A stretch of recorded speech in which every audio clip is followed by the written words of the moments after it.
It takes the average person 450 meters and 12 seconds to reach terminal velocity. The building that I was jumping off of was 500 meters tall. To be safe, about the height of the World Trade Center tower in New York, although it was a whole lot less sturdy than that. 12 seconds feels longer when there's nothing around but the open air. I counted the seconds with single-minded intensity, like I had been trained, refusing to let a single one slip through my fingers.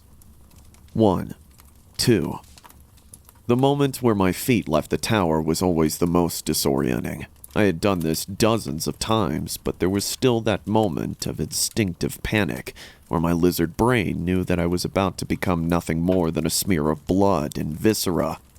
I was hurling towards the ground at terminal speed without a parachute, and that sort of fear isn't something that just goes away. I love it, honestly. It's a rush that nothing else can match. 6, 7. I knew I was screaming because of the soreness in my throat, but I couldn't hear it over the sound of my thundering heartbeat. The sky, previously boundless, lost its infinity to the dirt below.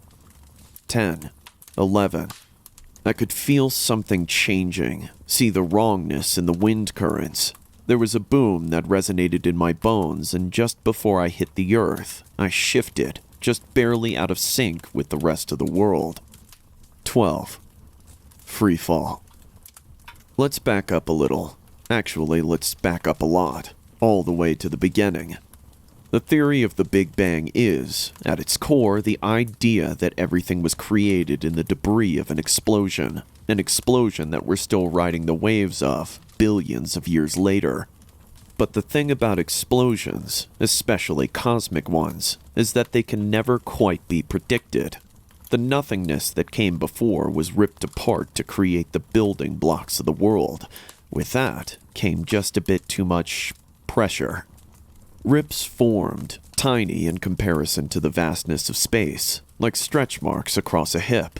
Our existence has always been fragile, balanced as it is between the lethal cold above and the burning magma below, held in by something as ephemeral as gravity, all of it contained between the blip of time that is a universe.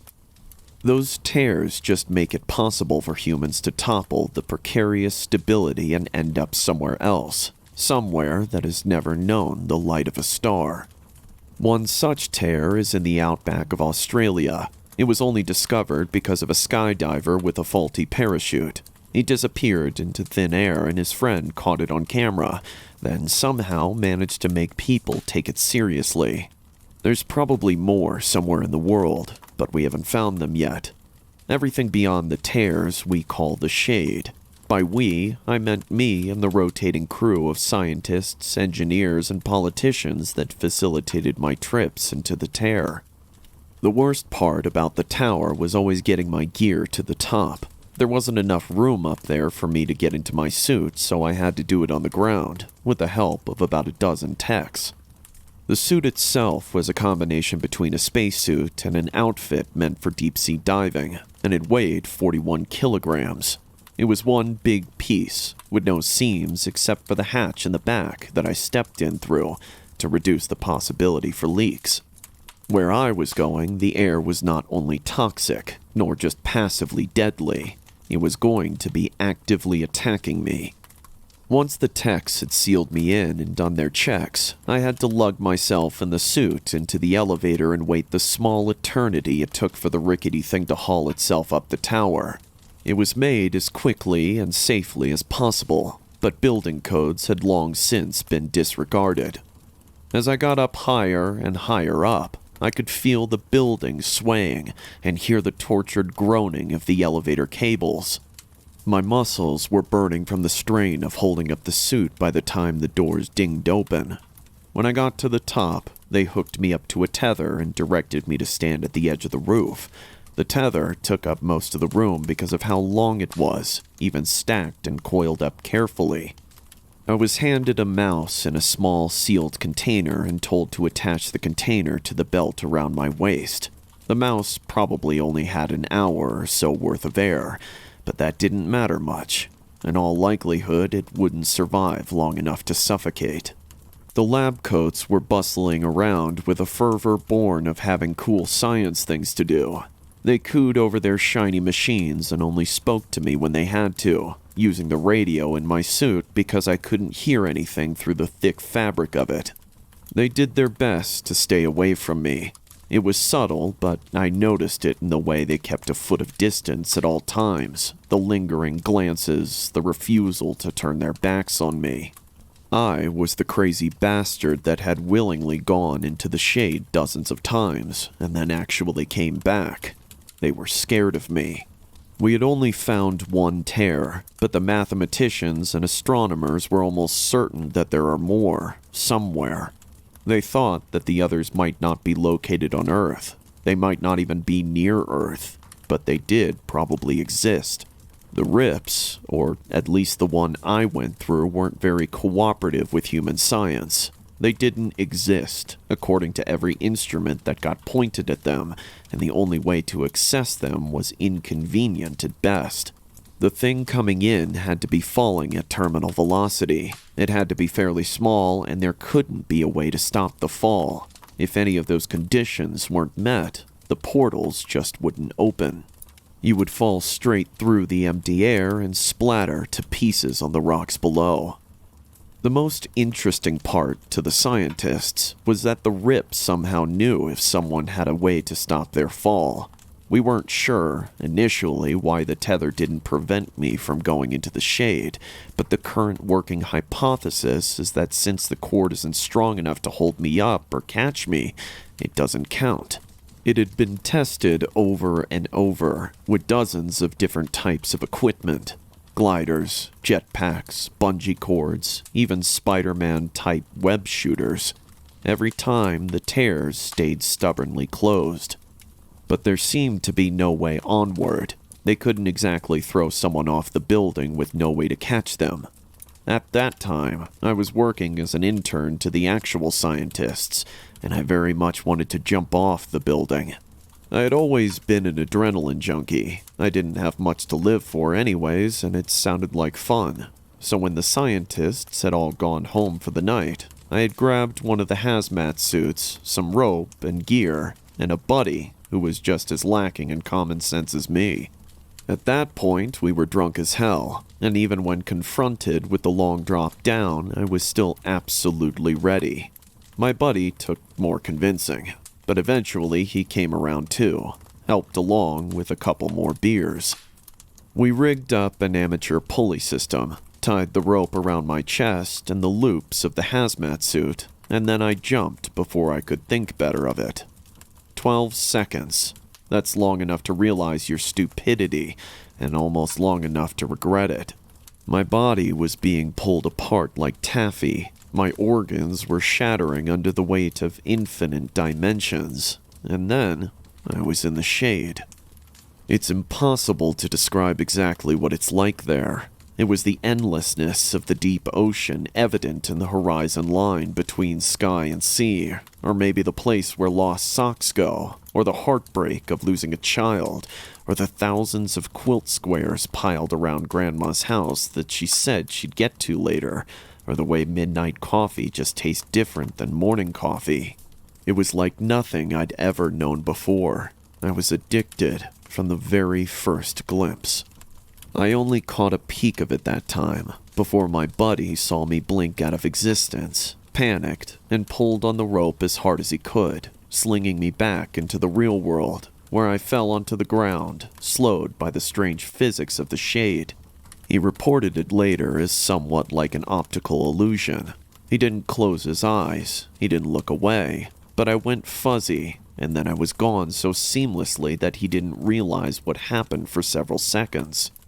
At that point, the tower didn't have cameras. The only interesting thing about the building was its proximity to a phenomenon that couldn't be accessed yet, and security was assumed to be a waste of money.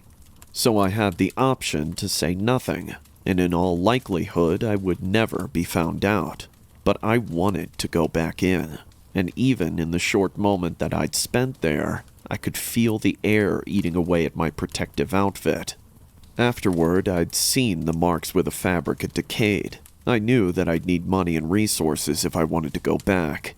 I told the head scientist what I had discovered, and after a good 2 hours of yelling, it was agreed that I would be the one to go back in the shade.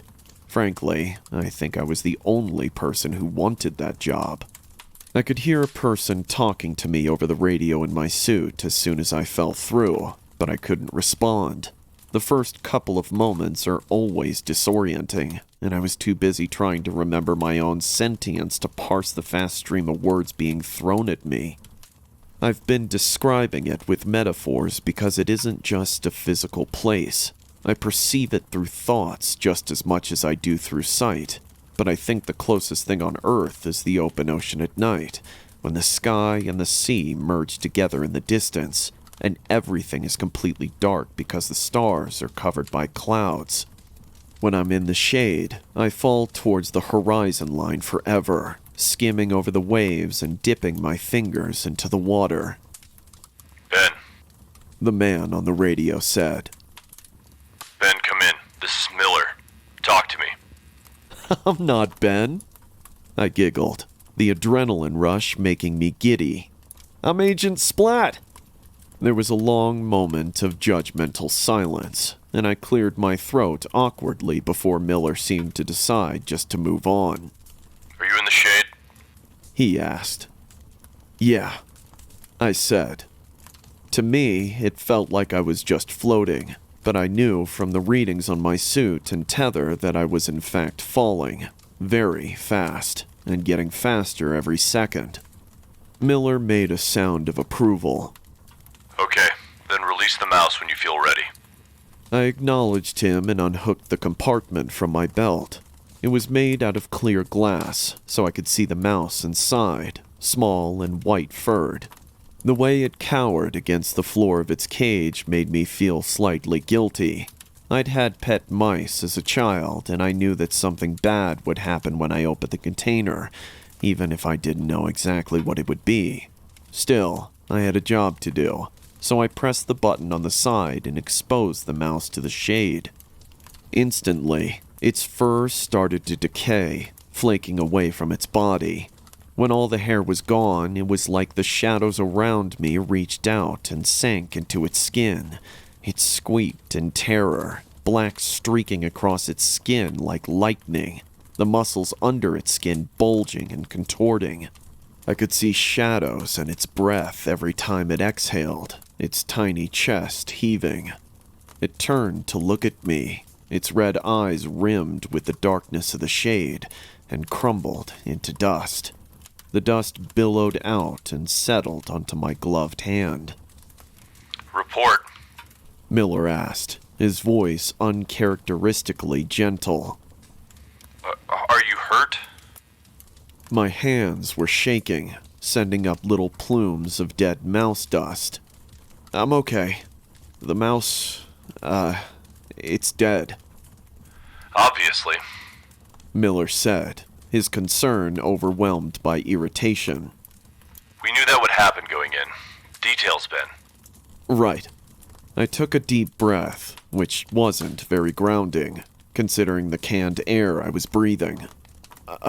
It's sort of twisted? Like its skin was the wrong shape for its organs, and then it dissolved.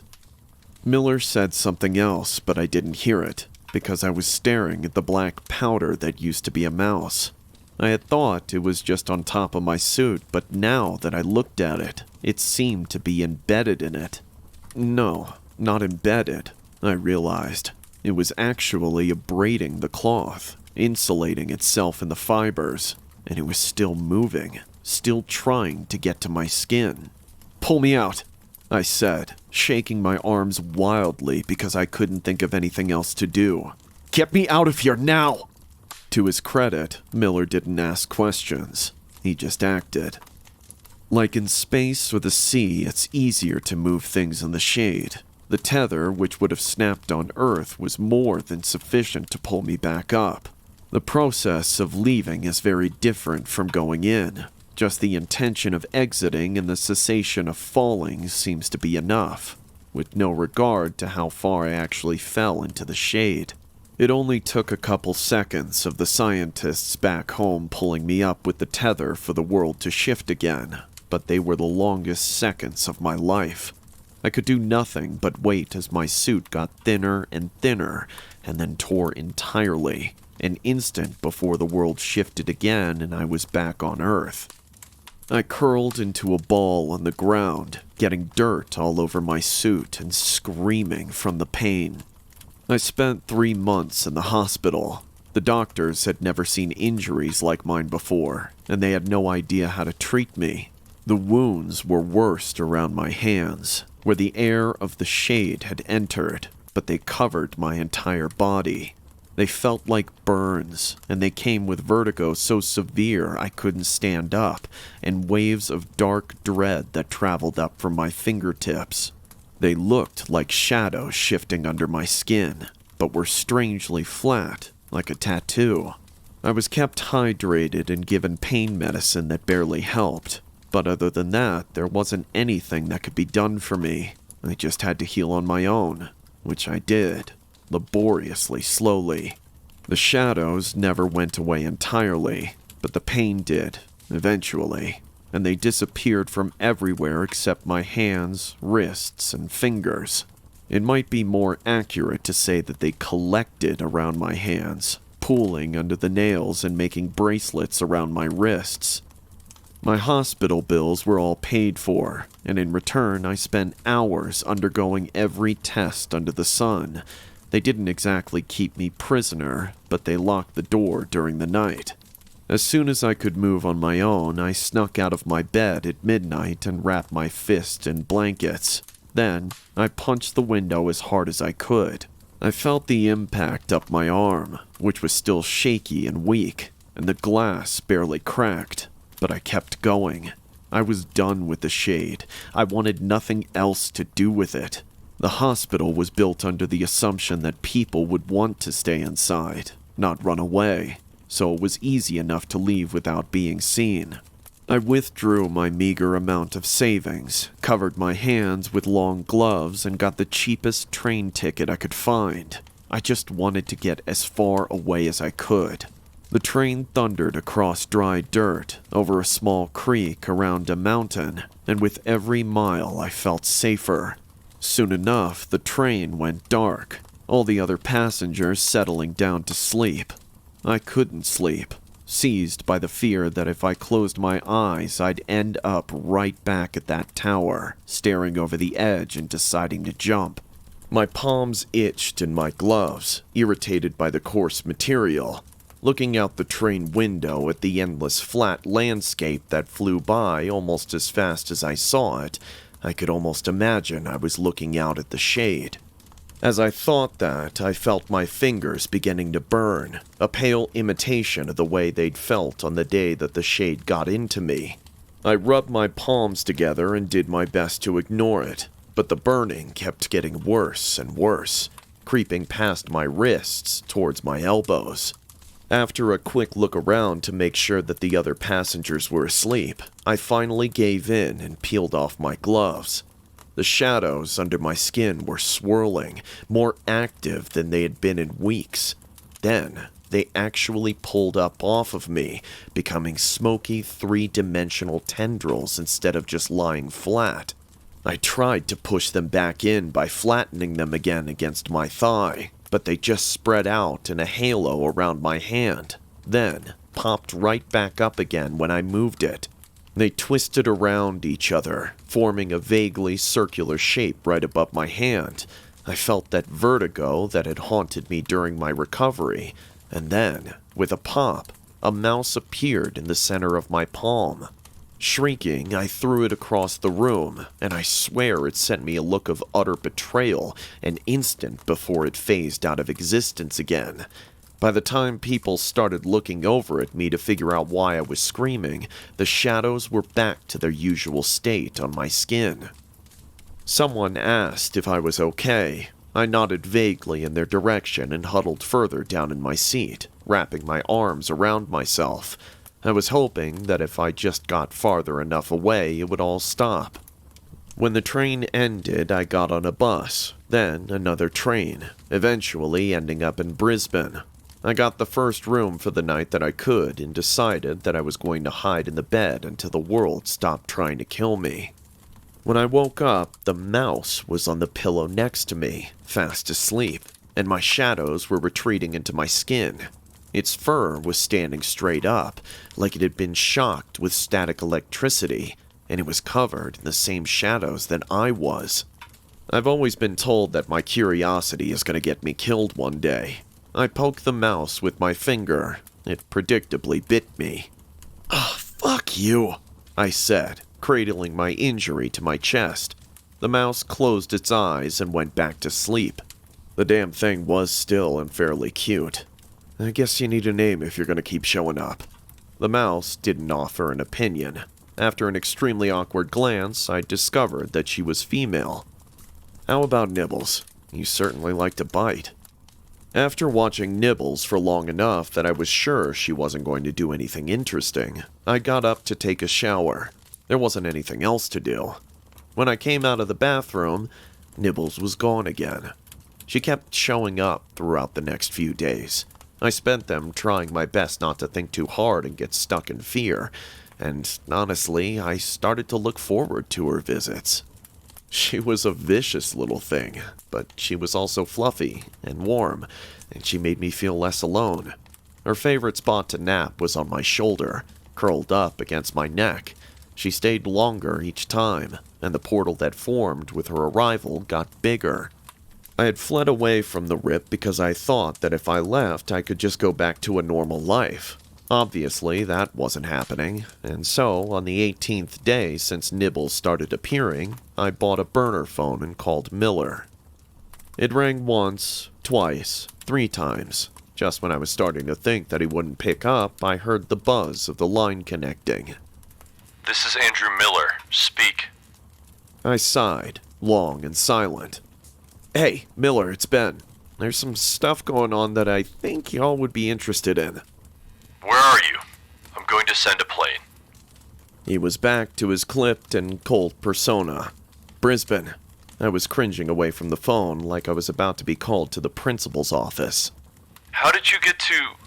Never mind. Just go to the airport. I'll text you instructions." He said.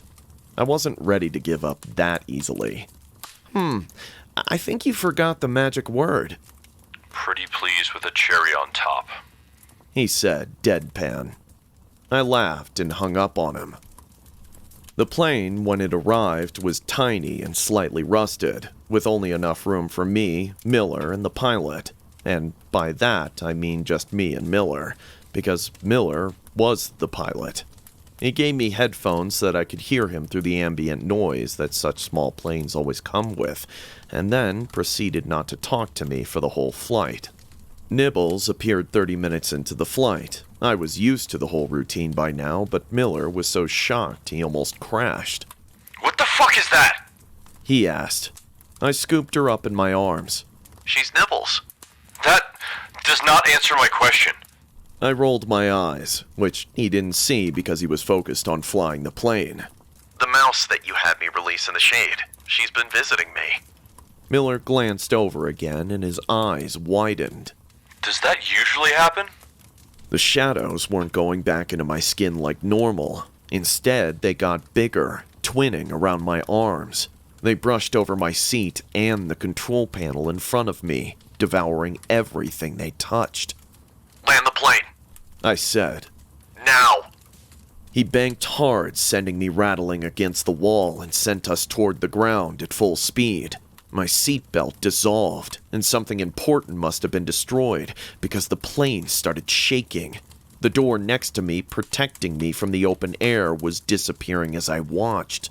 "Almost there." Miller murmured. The ground came into view. On a particularly hard jolt, the door finally fell away, and I went with it. I caught a glimpse of Miller reaching out for me, panic in his eyes, and then the only thing I could see was the sky. Freefall, 12 seconds. So much time to think, but my mind was empty. I closed my eyes before I hit the ground. The shade opened around me and crawled into my pores. I waited to die. I expected to die, or at the very least to experience the same burning pain. But a moment passed, then another, and when I finally peeled open my eyes, I was still alive, hurtling through the shade with no tether. I fell for a meaningless amount of time. I got thirsty, then hungry, but never to the point of pain or death. I got lost in the falling. When the first image came, I thought it was a mirage, but then it happened again. There were just flashes, snapshots of other worlds, crystal trees, burning air, dinosaurs that talk like humans, a civilization on the brink of collapse, another just beginning to grow, fields of animals grown like wheat, a wall bisecting the earth, colonization of the universe by a race of lizards, wastelands and paradises, all connected by the shade. I was crying, sobbing with my eyes wide open. Just when I thought I couldn't take any more, it ended. I landed at the foot of the tower, unharmed. I don't think this is where it ends, though.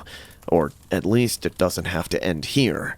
Nibbles just appeared, and this time the portal she came through isn't closing, and it's bigger than ever. Big enough that I could fit through if I crouched. I've always been filled with wanderlust, always been a bit of an adrenaline junkie. It's what drove me to jump off the tower in the first place. My mom called it suicidal curiosity and lack of regard for my own fool self. She may have been right, but the shade chose me, for some reason, and after I finish writing this, I'm gonna walk through that portal, and then I guess I'll see how far I can fall.